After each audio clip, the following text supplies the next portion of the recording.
I'm Jeannie O'Connor, and I am here to introduce Elizabeth Graham, who is the director of the Texas Right to Life, which is the oldest, largest, and only statewide pro-life organization in Texas. Originally from Kansas City, Missouri, and a graduate of Rockhurst College, which is where my father-in-law went to school for 1 year before he went to the Naval Academy, Elizabeth moved to Houston in 1994 and began working as a volunteer for the Texas Right to Life in 1998. In the 17 years that she has worked for the Texas Right to Life, their membership has grown to over 250,000 households. Along with her many other activities, Elizabeth spearheads the Texas Right to Life group that stays in Austin during the entire legislative session to advise the state representatives on any right to life bills. Whether it's educational, legislative, or grassroots activity, Elizabeth works tirelessly for the unborn. Please help me welcome Elizabeth Graham.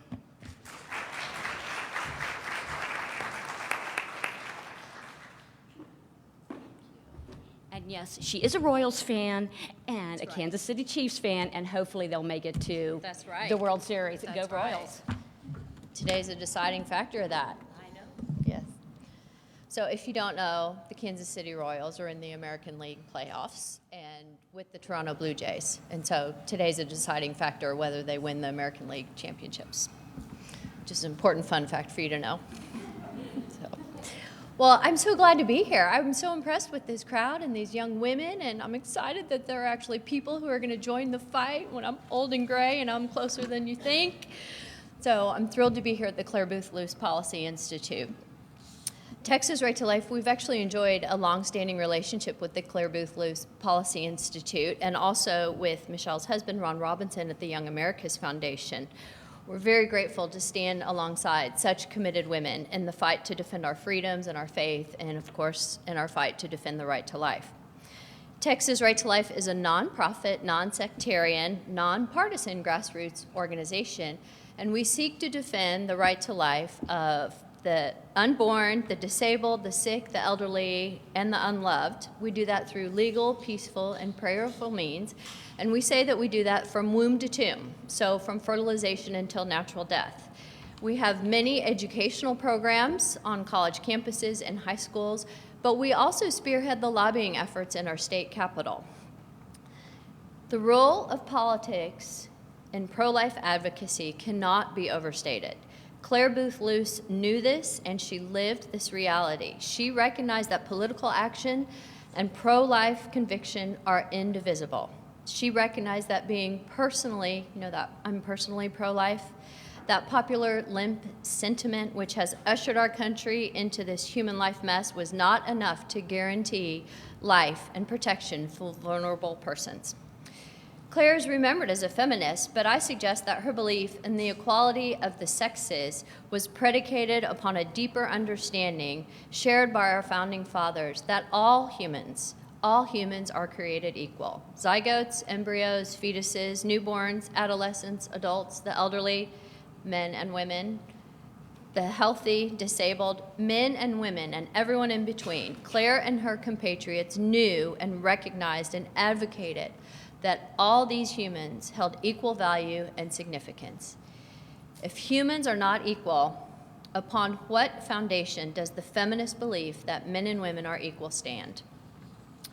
In Clare's time, similar to our own time, a second chorus of female voices arose to subvert the conversation about human equality and equality of the sexes. The other voice, which also refers to itself as feminists, grappled for political dominance. They militantly demanded the right to kill their children as a condition of their publicly recognized equality to men. These dueling feminist worldview have infiltrated politics, and in Clare's time, the conflict indefinitely stalled the enactment of the Equal Rights Amendment, a constitutional amendment which was aimed at eradicating the inequality between the sexes, and behind which Clare rallied. But anti-life feminists or pro-abortion feminists insisted on the injection of a provision onto the Equal Rights Amendment, and their provision demanded abortion on demand. Clare responded with vehement opposition. In her 1978 letter to the Women's Lobby, she said, "If the Equal Rights Amendment fails to pass, as I now fear it will, a large part of the blame must fall on those misguided feminists who have tried to make the extraneous issue of unrestricted and federally funded abortion the centerpiece of the equal rights struggle." At Texas Right to Life, we affectionately refer to this breed of ladies as feminists.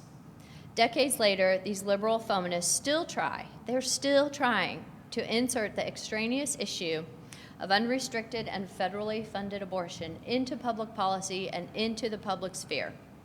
That is why our work in pro-life politics cannot be overstated. While America increasingly professes pro-life views, and a clear-headed look at the polls overwhelmingly establishes this, the faux faction of feminism continues to wreak havoc on the political system. Paradoxically, though, rather than working towards equality of the sexes, the destruction of human equality really seems to be the true objective of the modern liberal feminist movement. The recently released videos, anybody seen those? Show of hands? Impressive. The videos capture top officials of Planned Parenthood and the most invested players in the abortion industry discussing the wholesale of human body parts ravaged from preborn children who were terminated at Planned Parenthood clinics. Notably, every single protagonist in the videos is female. The abortionists are female. The procurement technicians, the biomedical buyers are female. The office managers, the research directors, the ladies at the door, the medical directors, and of course, Planned Parenthood's CEO. They're all female. This is doubly paradoxical because if you consider that all abortion patients are women and half of all the abortion victims are female. So the modern day abortion industry is the mantle for feminism, and they're wounding women and killing the women inside of them. This is what our liberal feminist counterparts call progress. And they're loud, and the media listens to them. The media has showcased the blathering abortion lobby almost exclusively over the damning videos, which many legal experts have recognized as containing criminal behavior. Make no mistake, the abortion lobby is financially plush and morally bankrupt. As long as a penny can be made from emptying our wombs, they will persist in their depravity. And their supporters have muted their conscience, and their supporters continue to prop up this deadly organization.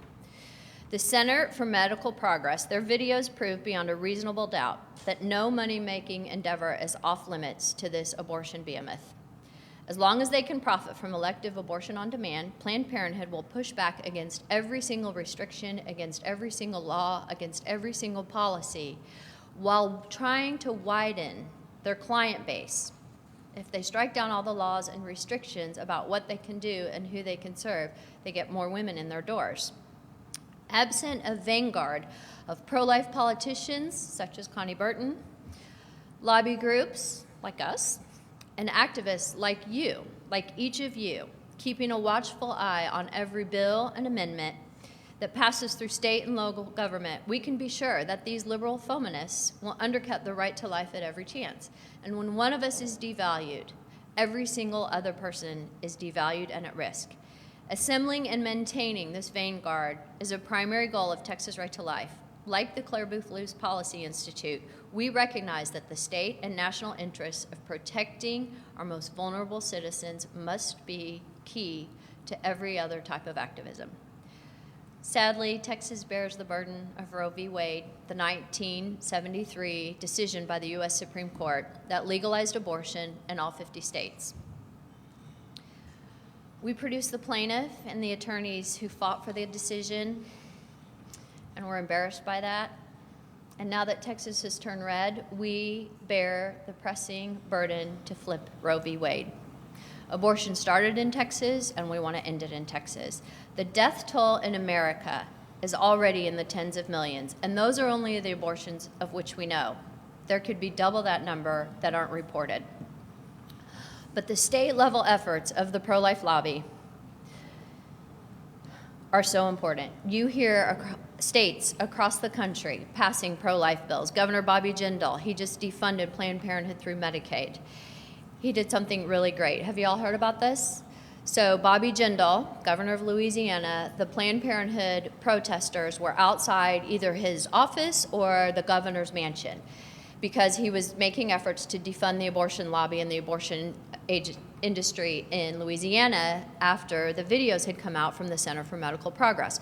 So they were protesting outside of where he works or where he lives. I'm not sure if it was his mansion or his office, or his residence or his office.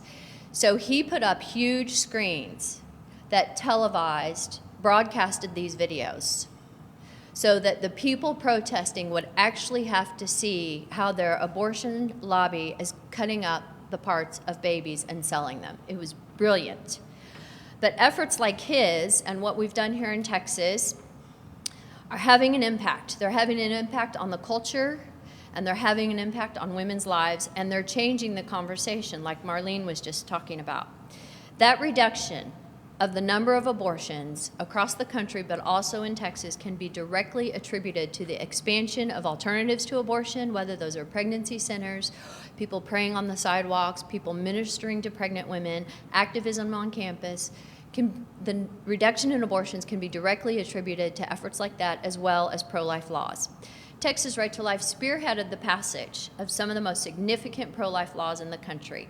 Our victories include strong, informed consent before an abortion. We don't want women choosing abortion.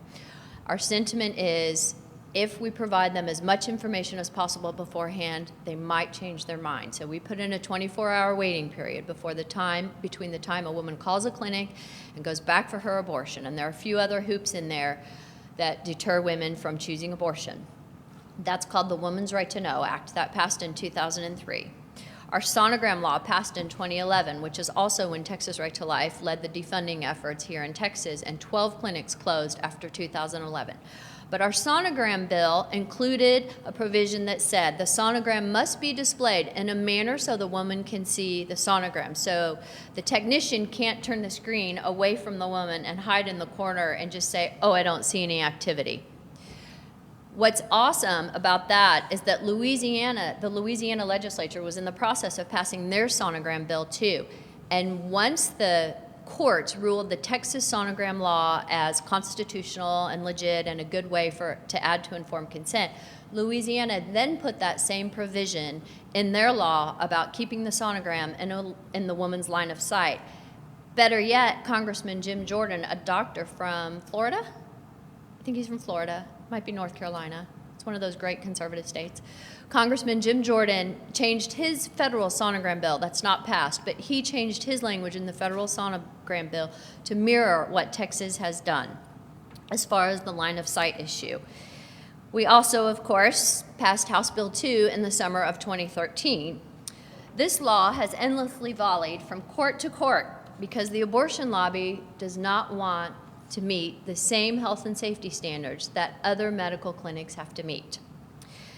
House Bill 2 also stopped late-term abortions. So that means little babies who are at five months gestation, they can feel pain and they're conscious. They're now protected from that excruciating dismemberment procedure by House Bill 2. And that's the one provision that has not been challenged in court. I tell you all this to emphasize that pro-life politics are the gateway to pro-life victories, both in the legislature but also in educational efforts, because in some cases, law serves as the teacher. The political game may be distasteful, but the sidelines are not an option for us. If we fall back, what happens? If we fail and give up, people die. People don't necessarily die if public schools aren't funded. They don't necessarily die if we don't clear up traffic or fix immigration or fix taxes. Those are key issues. I'm not advocating that people should not work on those. But if the pro-lifers quit, people die. They really do die. And not only do they die, they're slaughtered without a trial. We must not forget that for every determined stride made in pro-life politics, radical feminists redouble their anti-life crusade. We saw the most audacious example of this in Wendy Davis.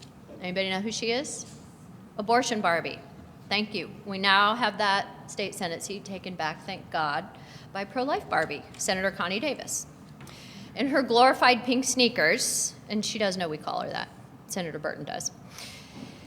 In her glorified pink sneakers, Wendy Davis, she stood for 11 hours to filibuster the most widely accepted pro-life position in the nation, which is a ban on abortions of children who can feel pain. She stood for 11 hours, 11 hours. Of course, she skirted around the details of the procedure. She wouldn't answer direct questions about the procedure, but instead she chose to conjure up tired images of female repression and women driving for hours and hours and hours for birth control and the so-called dangers of back alley abortion. The support that Davis commanded at the Capitol amounted to nothing more than an angry run-a-mob. This mob hurled insults at pro-lifers. Their graphic theatrics and vulgar acts landed them in jail, and they threw objects that I'm embarrassed to mention to you all, at pro-lifers and at legislators. And all the while, Wendy Davis cashed in on her national adulation to the tune of millions of dollars in fawning donations. She tucked the money into her campaign piggy bank and gleefully rode the tidal wave to the podium to announce her campaign for governor of Texas. But death begets death, and voters rejected her extremism, slaughtered her at the polls, and laid her political career to rest. An example of pro-life politics at work and changing the messaging a little bit. In the Valley, which is South Texas, there are 24 of 26 counties that are considered the Rio Grande Valley. Texas Right to Life aired radio ads in Spanish. We'd never done that before. We had some funding to do that. We thought we should give it a try because we know the Latino and Hispanic communities are pro-life. For some reason, they vote Democrat, but they vote pro-life. So we aired radio ads in the Valley that said how extreme she was and she won't protect babies from abortion. And of course, it was in Spanish, so I can't repeat the ads to you. She lost in the Democratic primary to a guy who was unknown and had no money. Wendy Davis lost the Democratic primary in 24 of these 26 counties to a no-name socialist. Political pundits from Washington, D.C. and analysts have told us there is no other variable in those 24 counties other than the ads run by Texas Right to Life in Spanish. So we have slowly begun making inroads to the Hispanic community because, like Brooke and Marlene and Senator Burton said, when we communicate values and tell the story that resonates with people, people will vote for the right causes and they will vote their principles. Pro-life politics at work. Even still, pro-life feminism, the fake kind of feminism, is firmly planted in yesteryear. And look around you. I mean, all of you conservative women are here at a conference to learn how to be more effective conservative activists. But radical remnants of feminism are waiting for us just around the corner in our communities, and especially on our college campuses, and even in our state capitals. Clare Boothe Luce saw the idiocy of their fight. In her letter to the Women's Lobby, the one I cited earlier, she wrote, "I do not accept the extraordinary proposition that women cannot achieve equal rights before the law until all women are given the legal right to empty their wombs at will at the expense of the taxpayer." And state-funded abortion is exactly what liberal feminists are fighting for. They almost achieved this when Obama single-handedly enforced the HHS mandate that required federally funded birth control that causes abortion.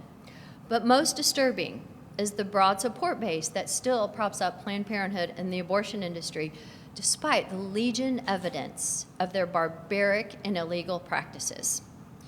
And just in case you've been living in a hovel since July, when the Center for Medical Progress released their bombshell video footage, here's a refresher on Planned Parenthood 101. They are the largest abortion provider in America, the largest abortion cartel. They get $500 million, billion with a B, of your money every year. They commit 363 abortions every year that we know of. That's 1/3 of the nation's annual abortions. Their funding is fungible. So while they'll tell you, oh, your taxpayer dollars don't pay for abortion, well, we pay for the electricity that turns on the suction machine that takes the babies out of our womb. We pay the salaries. We pay for all that equipment you saw in the videos that they're having to clean up. Their CEO, Cecile Richards, she is paid $500,000 a year. And she made these damning admissions to U.S. Congress in late August when her back was to the wall. Planned Parenthood sells baby parts. Planned Parenthood leadership have always known that they sell baby parts. Planned Parenthood abortionists manipulate abortion procedures so as to procure higher valued, intact, aborted babies.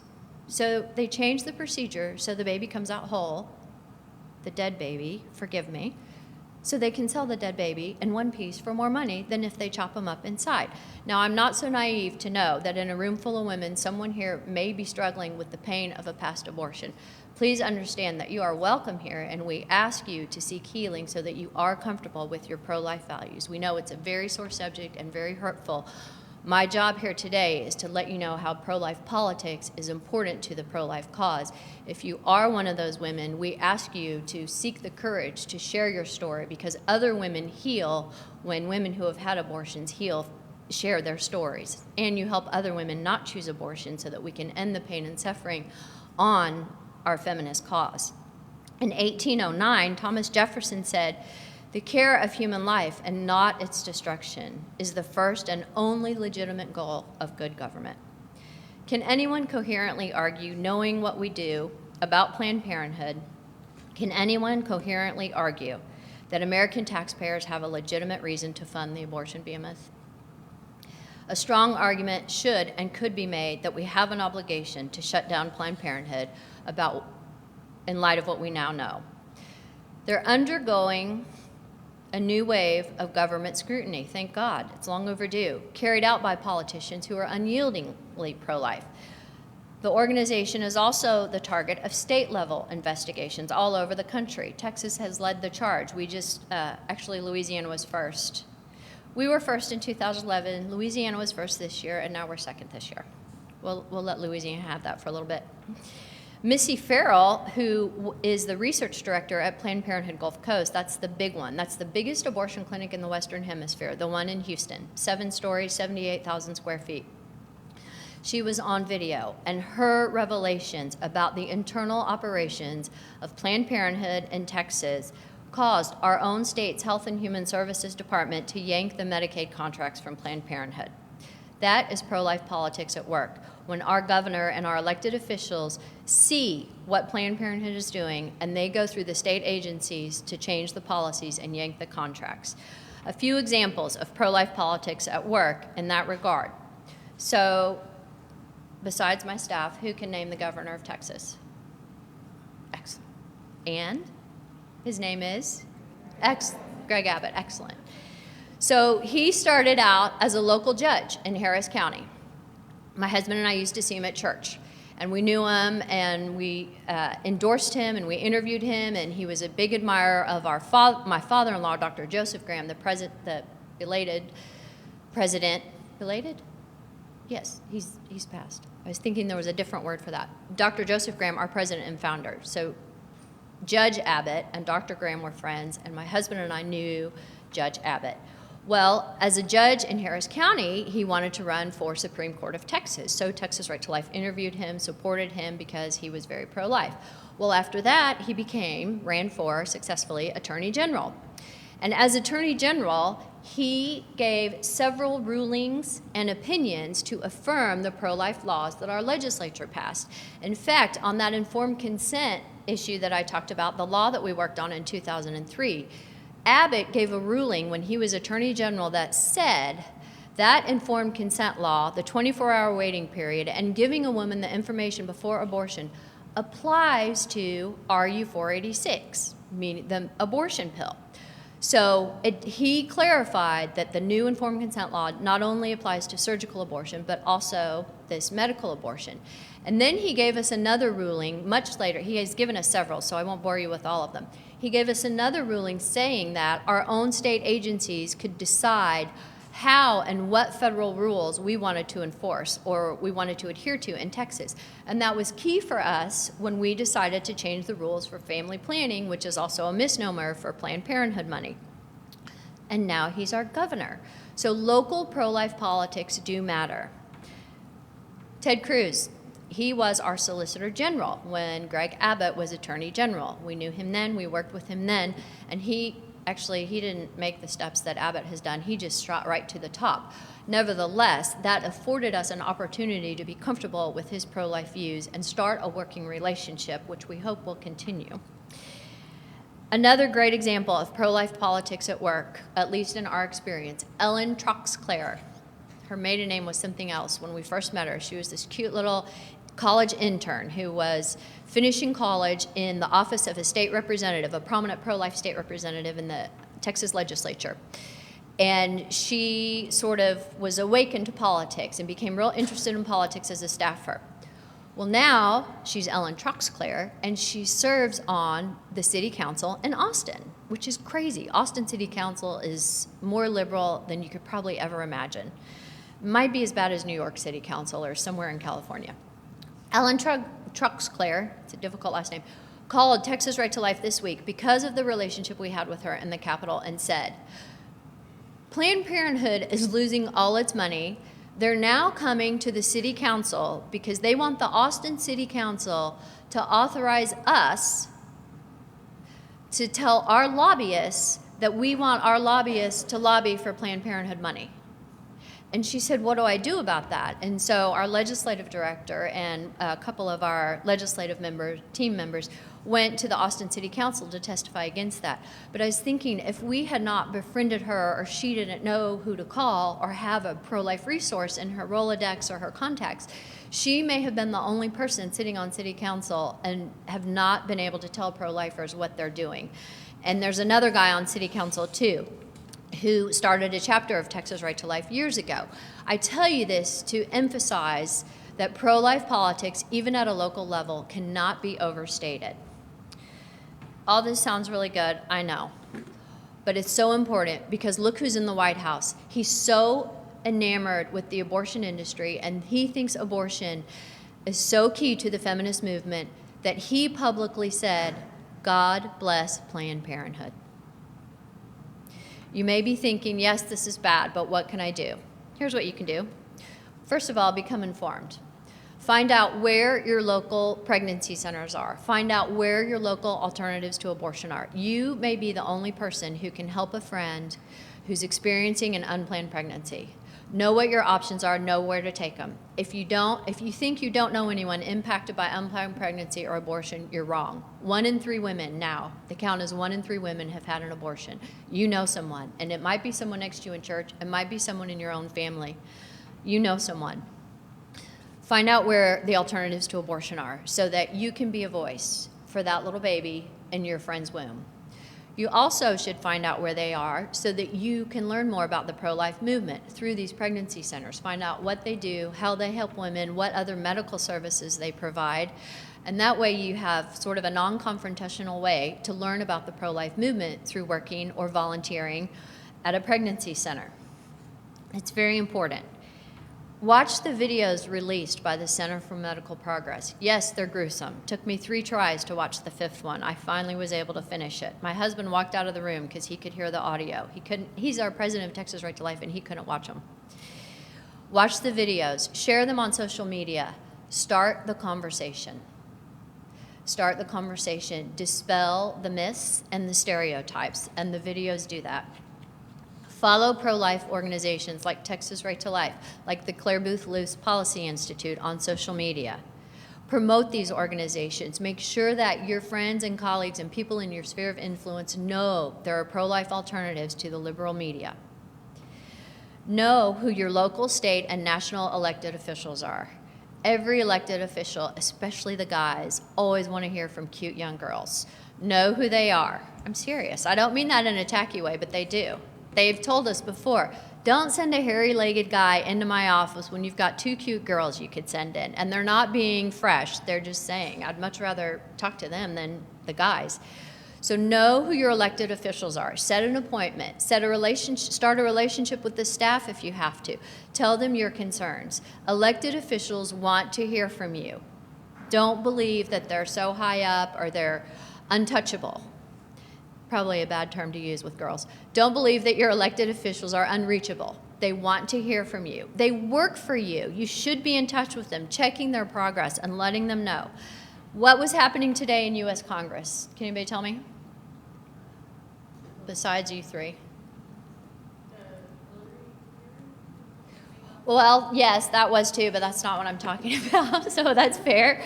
No, so the U.S. House of Representatives was working on a budget maneuver called a reconciliation bill.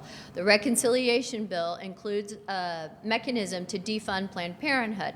So we have been flooding our Texas delegation with calls to sponsor and to pass this bill. And our Texas delegation is very good. We don't have to worry about them very much. So that passed our U.S. House today.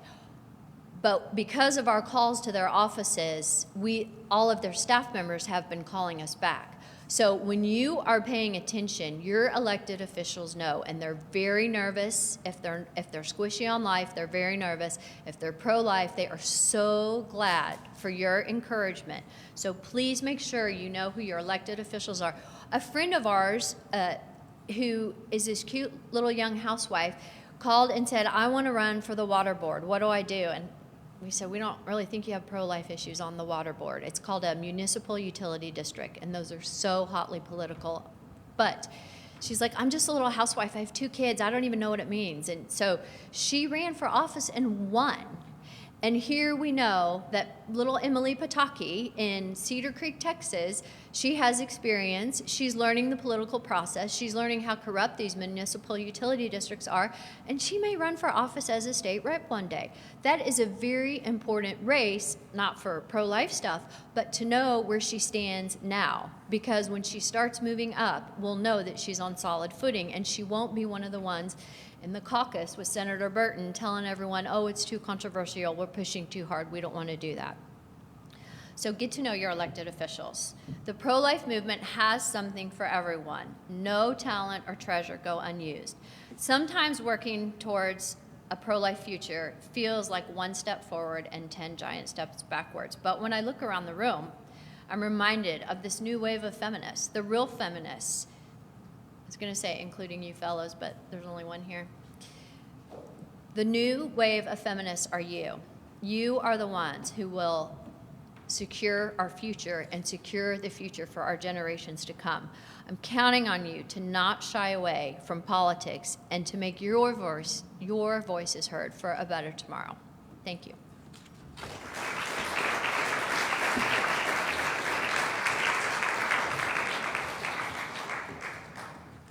We have time for some questions.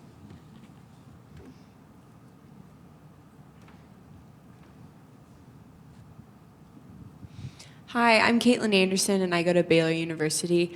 And one of the main arguments... Are you involved in our pro-life club there? Yeah, I'm on the email list. Awesome. I'm a freshman, so I'm like just got there. One of the main arguments that I hear people say whenever I try to talk about the Planned Parenthood videos, is that they argue that they're edited, and so they're not like solid proof of what's going on. So how do you respond to that? Excellent question. I'm glad you asked that. So any video that you've ever seen in your whole life, unless you've taken it on your camera, is edited. Netflix, anywhere, even the videos on YouTube are edited because the people in them or the people producing them wanted to be perfected. However, the whole unedited version of all those videos is also available online. They're all on YouTube, and they're all on the Center for Medical Progress's website. So the unedited versions, the hour and 20 minutes, if you can stomach that much footage of each one, is available online. So, and when watching those, you'll find out that there's really nothing altered in the ones that they have promoted and sent out as the shorter versions.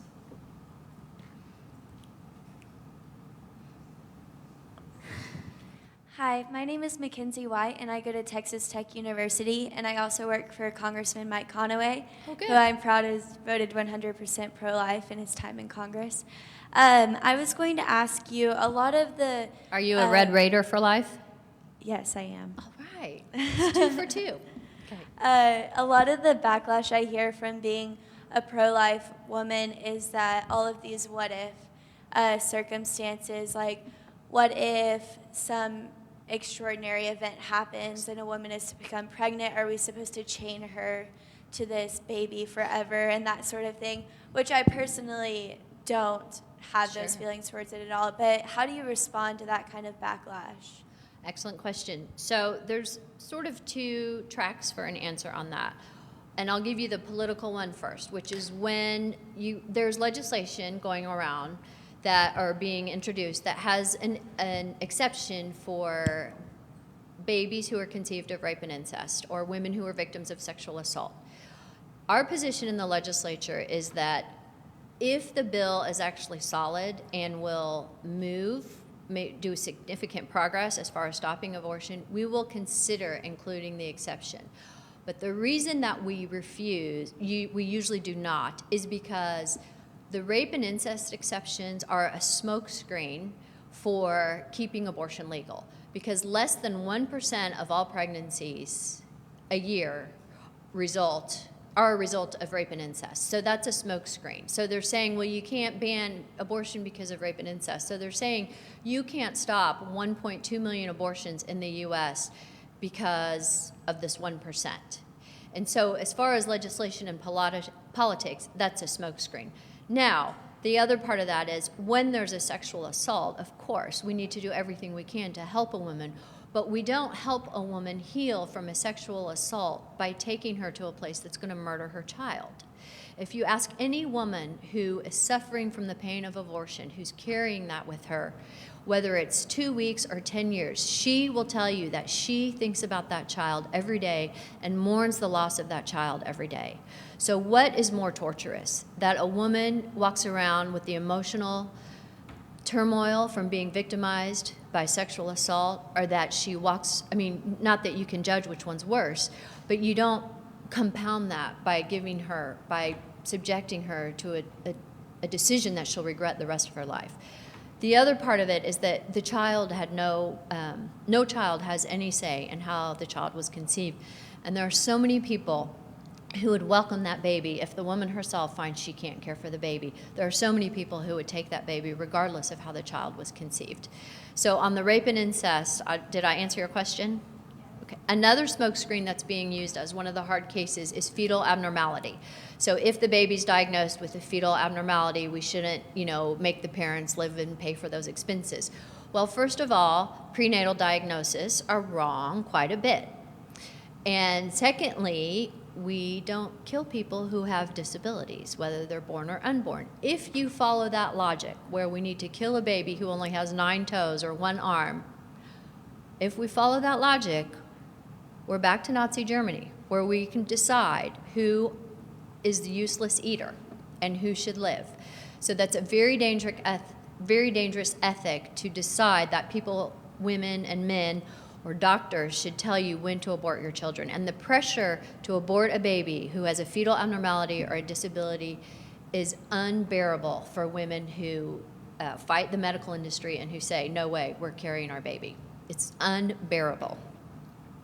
So we don't buy into the exception of fetal abnormality. And you really shouldn't put in a policy that says you can abort disabled unborn babies. That's horrible. So, and I was going to say one more thing on that, but I forgot. Okay. Yes? Oh, I'm sorry. I'll wait for you. Hi, my name's Arissa, and I'm a sophomore at Yale University. At our school, I recently found out over the summer that we have to have health insurance, of course, and it was cheaper for my family to pay $1,200 a semester for my university insurance, which covers unlimited free abortions at the local Planned Parenthood up the block. So I was wondering if you thought there's anything that we can do about that at a private university that funds itself on its large endowment, and whether there's anything students can do to fight this. I would say make a big stink. Start some trouble in your student government or at your student health center. The university is there to serve you. So I would think gather other students who are like-minded. See if I'm sure there's a pro-life club at Yale. If not, there might be a college Republican club, and they would be a good group to see if you can find some pro-life advocates.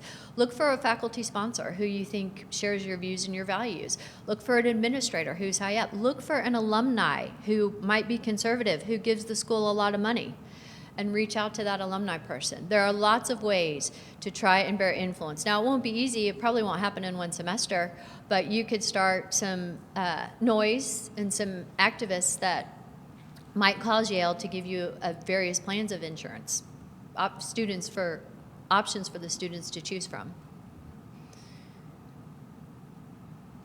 Hi, my name is Jocelyn. I go to Biola University in Southern California.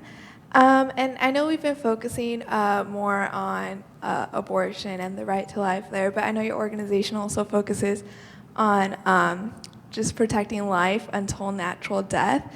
So how would Texas Right to Life answer to the argument that assisted suicide or euthanasia allows people to die with dignity, and that this is a compassionate and responsible thing to do, since it would give ailing persons the option to end their lives before things get worse? Well, Texas Right to Life does not think that injecting a medicine into somebody's veins allows them to die with dignity. And we don't really believe in this death with dignity slogan. We believe that you live with dignity. And if you live with dignity and you live according to your own moral code and you value your own life and the lives of others, that's how you die with dignity, because you've lived a dignified life. And we do not agree with physician-assisted suicide, because in the states and areas where that has been legalized, it becomes physician-imposed death. It's not suicide, it's physician-imposed death. There are terrible statistics from Oregon and Washington that show how people have felt pressured to end their lives because the doctors have convinced them that they're a burden to their families and to the community, which is completely unjust.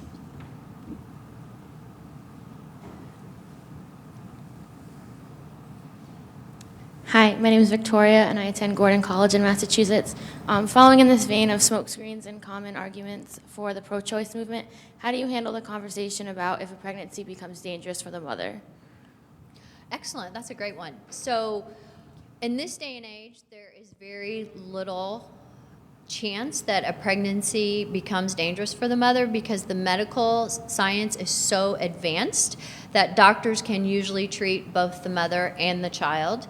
There might be a rare case where the pregnancy itself threatens the life of the mother, and that's an important distinction, because you might have scoliosis or multiple sclerosis or something else, but the pregnancy is not the cause of that.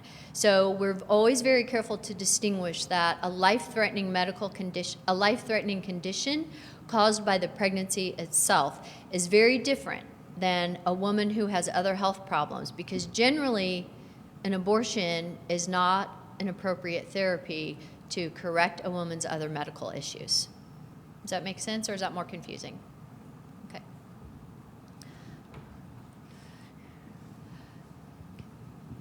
Hi, my name is Genevieve O'Quinn, and I go to the University of Alabama, and I'm the president of Bama Students for Life. So Texas Right to Life is a grassroots movement just like we are, and so I was wondering, a problem that we often have in our group is that we are all students, and so it's easier for us to sort of control the activist actions of our members, but there are also community members that have the best intentions, but that doesn't always play out as well in practice, which is difficult for us to navigate, since typically those people are a lot older than us and have been working in the pro-life movement for much longer than we have. So what is your advice? Do they shout at pregnant women going into abortion clinics? Sometimes. Yes, I thought maybe that's what you're trying to say without saying it. Okay. So did you want to finish, or is that it? That was pretty much it. Okay. So let me think about a good answer to that. I would think asking them, having a meeting that's not centered around a pro-life activity, just ask them to lunch or coffee and say, we'd really like to pick your brain about what you think is effective activism, so that they feel invested in your club and they kind of take you on maybe that way. And then once you have their respect, where they're kind of looking to you, and it might take 1 or 2 tries, 1 or 2 meetings, then maybe say, would you guys be willing to join with us in a peaceful, prayerful vigil where maybe you're praying for us on the sidelines while we try to talk to the girls going in? So could we maybe talk about how that would work if we change the style of our meeting outside on the sidewalk? So maybe if you could make them feel like they're supporting you in a new project or a new tone at the clinic, that might be helpful. And you might ask them to maybe bring literature that shows development. You could give them a project. This sounds so awful, but maybe give them a project that says, would you bring us literature of development in the womb? Instead of the pictures they might bring that show pictures of aborted babies.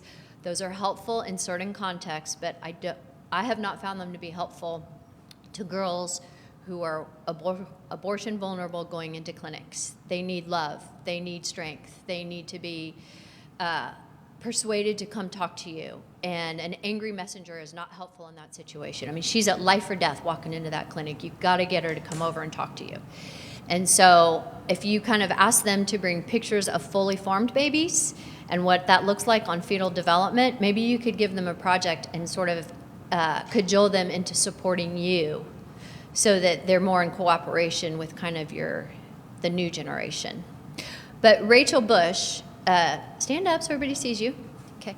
Rachel Bush is one of our, she oversees our education department, and Texas Right to Life has a fellowship where we are active on campuses and we actually give money to college students to lead Texas Right to Life's efforts.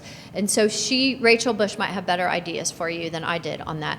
And then Emily Kibido, I want you to meet her. Emily Kibido, Rachel was one of our fellows at University of Texas. Emily Kibido was also one of our fellows at Stephen F. Austin and then at Baylor Law School. Emily is now our general counselor and political director. And then also Sarah Crawford is here. Sarah wears a number of hats in our organization, but right now she's back in the political hat since we have an upcoming March primary. But these girls, too, they're here, and they probably have a lot better ideas, too, on activism and other ways to advance your pro-life use. So I don't want you to miss an opportunity to talk to them. Thank you. Sure. And with that, we are going to close questions. We're going to take just a couple-minute break to let you guys stretch your legs, get something to drink, but don't head out too far. We have one last speaker today. So thank you, Elizabeth, for joining us. We really appreciated it.